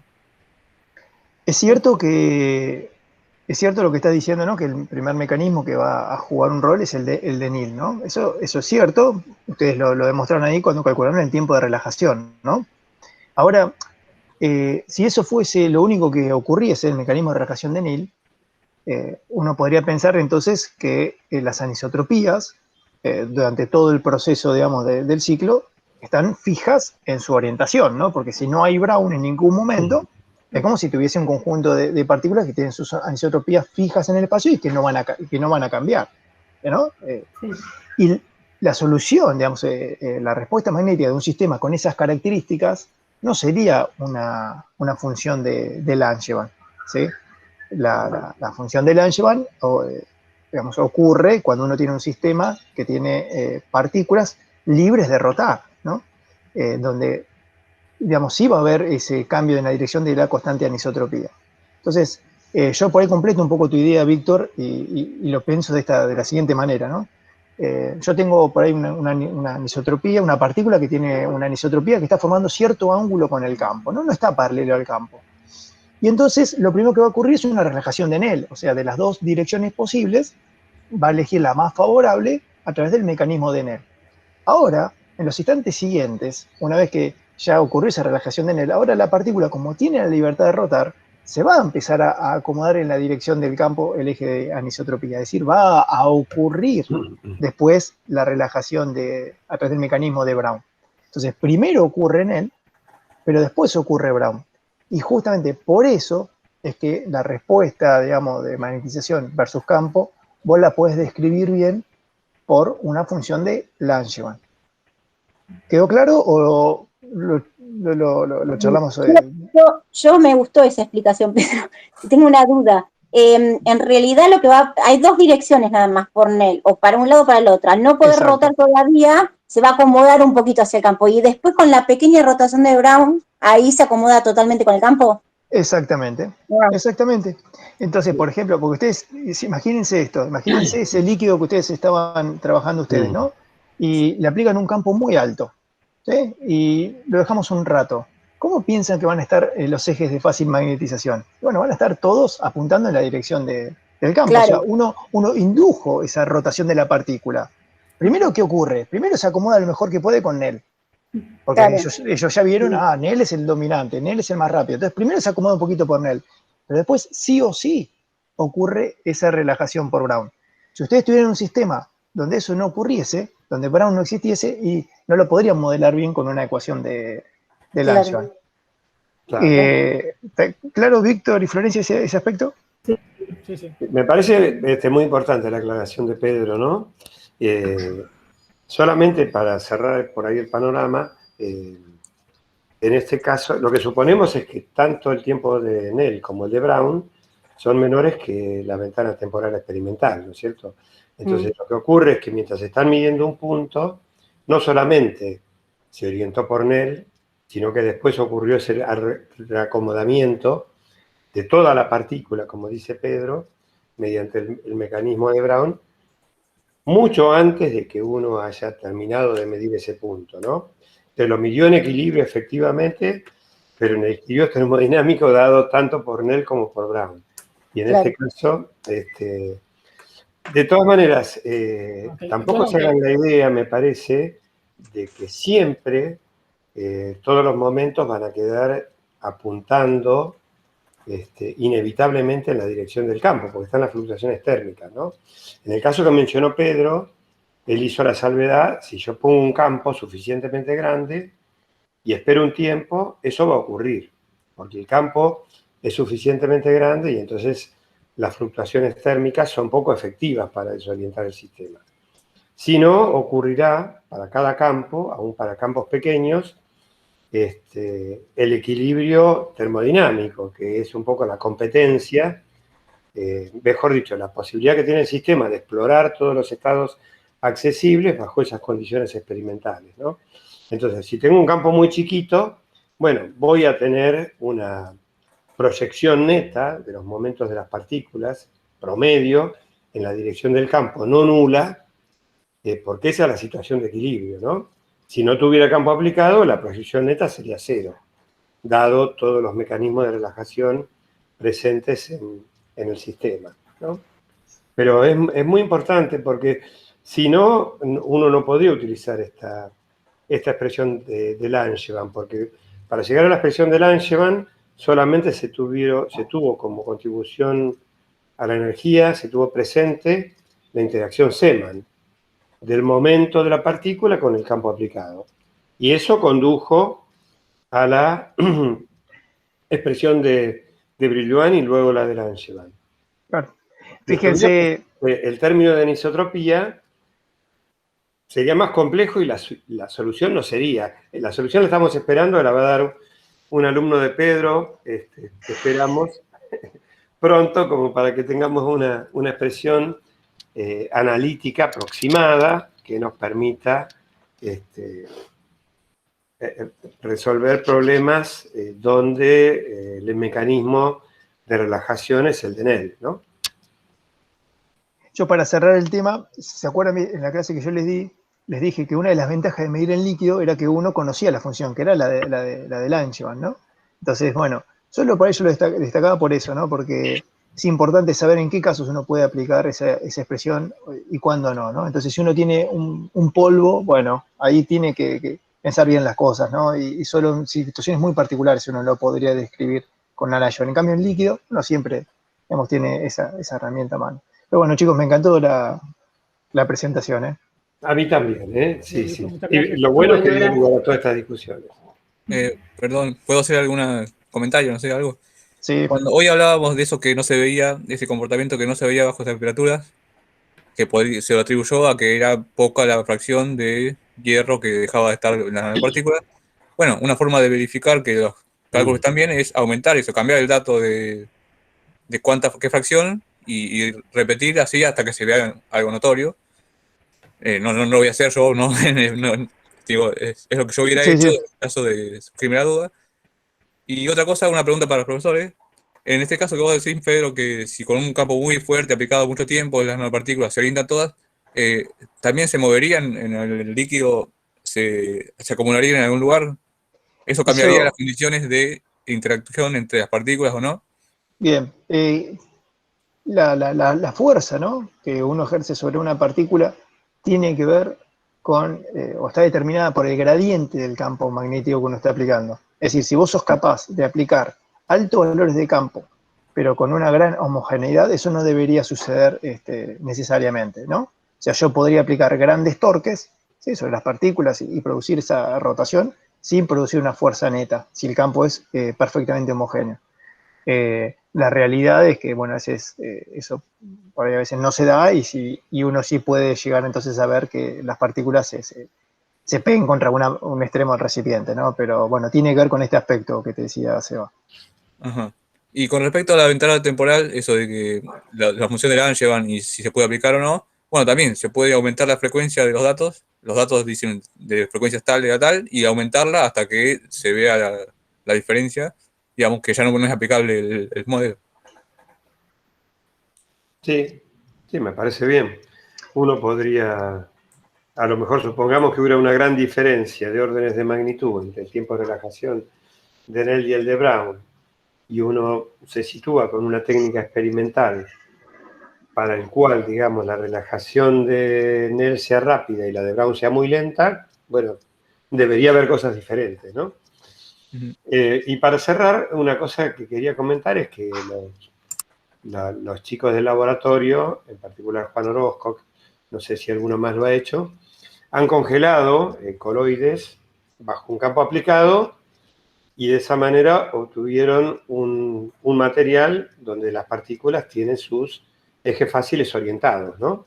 Un poco lo que decía Pedro, cómo eso se puede hacer permanente, por ejemplo, aplicando en el coloide una sustancia que solidifique el coloide bajo la acción del campo aplicado.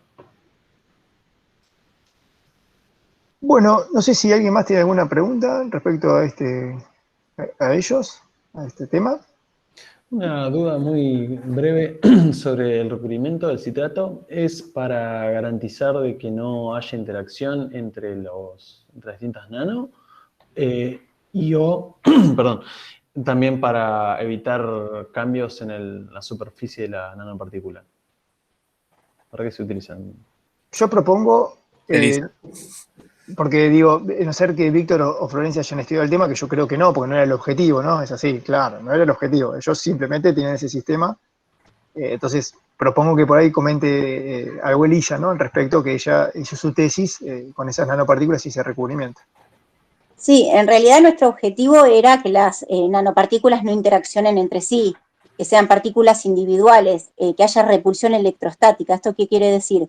Que haya una fuerza más grande que la interacción de partícula a partícula que hace que se repelen entre ellas y nos agreguen. Ese fue nuestro objetivo. Realmente fue así, o sea, fue tal la fuerza electrostática que las partículas nosotros las dejábamos al ferrofluido en el tiempo arriba de una mesada y nos agregaban. Esto nos llevaba a pensar que estaban estables en el tiempo y dispersas. Y bueno, eso fue nuestra ventaja porque nosotros las necesitábamos estables para meter en células. Entonces, bueno, apuntábamos a eso primero. Elisa, a lo mejor podrías comentar cuántas cargas electrónicas aporta cada cadena de... 3 carboxilos teníamos. El ácido cítrico tiene 3 grupos carboxilos, que son carbono o con carga negativa, y eso hace que cuando vea otra carga negativa en la nanopartícula vecina, se repelan por electrostática, se repelen, se rechazan, son dos polos negativos que se ven. Encima hay 3 por nanopartícula y la superficie abarca varias moléculas de citrato. Yo no me acuerdo. Claro, 3 por molécula de citrato, ¿no es cierto, Elisa? Y según el pH, podrías poner activa 1, 2 o 3, ¿no es cierto? Claro, sí. A pH fisiológico estaban, hay mucha carga negativa. Eso es lo que Quique dice, que hay 3 carboxilos. Esos carboxilos, uno se utiliza para pegarse a la superficie de la nanopartícula y los otros 2 quedaban ionizados. Dependiendo de la cantidad de protones que yo tenía en la solución o del pH, cuántos de esos carboxilos me quedaban negativos. Pero a pH fisiológico estaban totalmente negativos, y eso me daba mucha carga, mucha densidad negativa sobre cada partícula. Además, cada partícula tiene muchas moléculas de citrato alrededor, no es que hay una molécula por nanopartícula. Entonces hay mucha densidad de carga negativa sobre cada partícula. Esto después fue también, digamos, nos jugó a favor por la estabilidad, pero por otro lado nos costaba mucho tratar de separar estas nanopartículas para poder, digamos, lavarlas, sacarles el exceso de ácido cítrico que habíamos utilizado. O sea, fue beneficioso para eso, pero bueno, después también nos costó un poquito poder lavarlas del todo, por ejemplo. Porque Pero bueno, tenían en una células, interacción con el solvente, ¿no es cierto? Entonces se traían el solvente con ellas, ¿es así? sí, hacen la doble capa eléctrica. Lo que hace las cargas negativas es fija moléculas de agua y hace como una doble capa de agua, es agua, moléculas de agua inmovilizadas, se les dice, como que se retienen esas moléculas de agua en forma de doble capa eléctrica y hace que el volumen hidrodinámico de la partícula sea mucho más grande que el volumen magnético, ¿no? Retiene muchas capas de agua. Eso lo veíamos por el diámetro hidrodinámico del S, que era mucho más grande que el diámetro que se obtenía de un ciclo, por ejemplo, de M versus H. Es decir, que ya aparecía siendo más importante el mecanismo de Brown, entonces ahora, con el cambio de volumen hidrodinámico, digo. Claro, empezaba a ser, sí, yo no me acuerdo, ¿vos te acordás, Pedro? ¿Qué partículas son las que empezaron a Al revés, por ¿no? volumen? Al revés, espera. ¿no? Al tener un tamaño, digamos, hidrodinámico más grande, el tiempo de Es más relajación, lento. digamos, es más Más lento, ¿no? largo.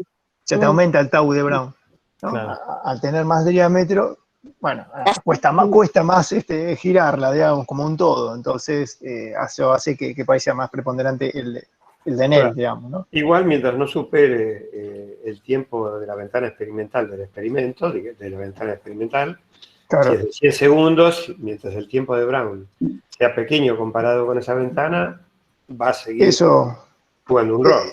Eso nunca, digamos, siempre estuvimos en esas condiciones, ¿no? O sea, algo que siempre presentaron los ferrofluidos de estas partículas fabricadas por el ICE es que si uno las medía en un BCM y las en líquido, ¿no? Y las ajustaba con una Langevin, el acuerdo es perfecto, digamos, ¿no? O sea, siempre la ventana temporal les da tiempo a que ocurra la reacción por Brown, ¿no? Por más que tengan esta capa de citrato, sí, y uno tiene claramente la Langevin.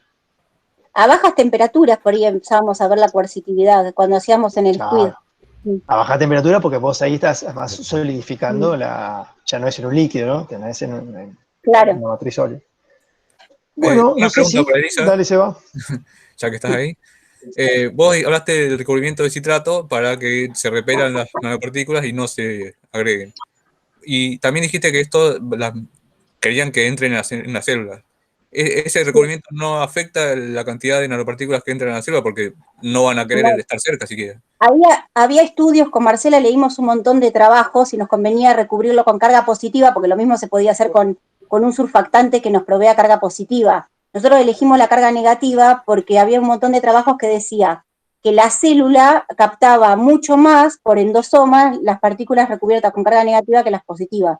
Pero esos fueron estudios previos que se habían hecho. Yo hice todo un estudio de qué convenía y bueno, y elegimos el citrato porque era nocivo, no era nocivo, y era chiquitito y no cambiaba tanto las características de la partícula, porque hay surfactantes mucho más grandes, por ejemplo, el polietilenglicol o los silanos, que ¿qué pasaba? Ya el volumen que ocupaba la capa respecto al tamaño de la partícula era muy grande, y con Marcela preferimos cositas chiquitas que no modifiquen tanto ni la forma ni las características magnéticas de las partículas.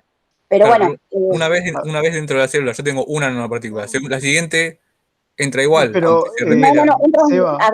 Entran grupos de nanopartículas. O sea, lo que hace la célula es invagina el líquido que va a incorporar, hace como si fuera una pelotita dentro de la célula y después se vuelve a unir la membrana y son como globitos adentro de la célula. Invagina la gotita de agua con nanopartículas, pero entran un montón de nanopartículas. Eso es lo que veíamos por TEM. En TEM veíamos... Sí, puede haber 100.000. Las fuerzas repulsivas que decís, Seba, que están presentes y que son las que les confieren la estabilidad en el líquido, se vuelven de segundo orden frente a la interacción con la célula, ¿no? La célula es capaz de aglomerarlas y juntarlas todas dentro de un endosoma sin inconveniente. O sea, juegan un rol importante cuando están en el líquido, pero frente a la interacción de la célula, bueno, pierden. Claro, es difícil. Claro. Sí, aparte lo veíamos. Sí, en un medio biológico, aparte la estabilidad coloidal de las partículas también cambia mucho, ¿no? Sí, eso nos pasaba, que estudiábamos en medios de cultivo de las células, cómo eso nos modificaba la las características de las nanopartículas, pero bueno, no vimos mucha importancia de los medios de cultivo. ¿Y todas las células se comportan más o menos igual? ¿Es lo mismo una célula de la piel que una célula del hígado? No, este era un modelo celular, era una línea celular, es una célula que se clona y da millones de células iguales. Claro, pero Es el modelo que nosotros usábamos de célula para estudiar. ¿Hay que hacer nanopartículas específicas para cada tipo de tejido? No. Generalmente, digamos, es inespecífica la entrada. No es que un receptor de la membrana dice, esta es mi nanopartícula y el ingreso. Sí, se hace eso, pero es muy poca la cantidad que ingresa cuando es de manera específica. Hay gente que modifica las nanopartículas con anticuerpos específicos, ¿y qué pasa? Lo que entra es muy poquito, porque este mecanismo que utiliza la célula hace que ingrese muy poquito. Entonces, la gente, los trabajos, lo que hace es entrar de manera inespecífica, que entra mucha más cantidad, pero no sabe, entra cualquier cosa a cualquier célula. Entra por esta membranita. Claro, no es por este sistema de llaves biológicas, digamos, que se encuentra un anticuerpo con un antígeno que tienen la forma complementaria y puede ingresar. Ingresa, como dice Elisa, de manera inespecífica, las partículas en contacto con la membrana celular, la célula reacciona y las imagina y las incorpora en forma de endosomas, ¿no? Sí, tal selectividad, pero ganar masa. Y nosotros nuestra aplicación era ganar masa porque queríamos calentarlas y cuanto más partículas ingresaban, teníamos más probabilidad de que caliente la célula y generarle inducir la apoptosis, ¿no? A muerte celular programada. Bien. Gracias, Eli, por la respuesta tan detallada. Bueno, si no hay más preguntas. Sí, solamente para el viernes decir, esperamos que haya más preguntas. Si hay más preguntas, seguimos. Pero el viernes vamos a tener 3 presentaciones, así que vamos a estar más cortos de tiempo.